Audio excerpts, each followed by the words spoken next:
श्री रामचरितमानस के बालकांड गोस्वामी जी लिखते हैं कि जब ही शंभु कैलास ही आए, सुर सब निज निज लोक सिधाए।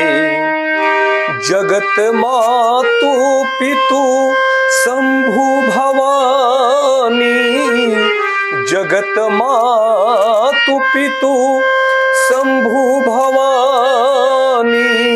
तेहि श्रृंगारुन कहूँ बखानी, तेहि श्रृंगारुन कहीं बखानी।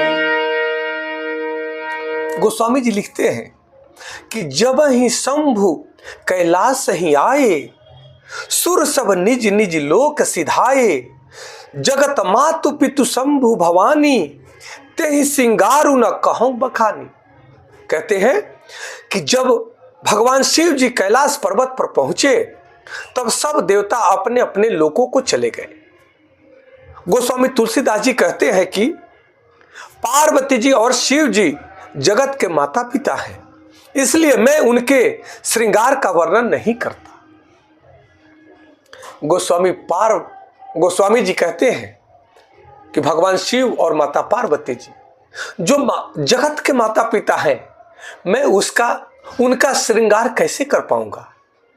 ये हमारे माता पिता हैं, ये परमात्मा है, इनके श्रृंगार का वर्णन मैं कैसे कर पाऊंगा। यह कवि धर्म के विरुद्ध लगता है। इसलिए गोस्वामी जी कहते हैं कि मैं अपने माता पिता जो संसार के माता पिता है, परमात्मा है, मैं उनके श्रृंगार का वर्णन नहीं कर सकता।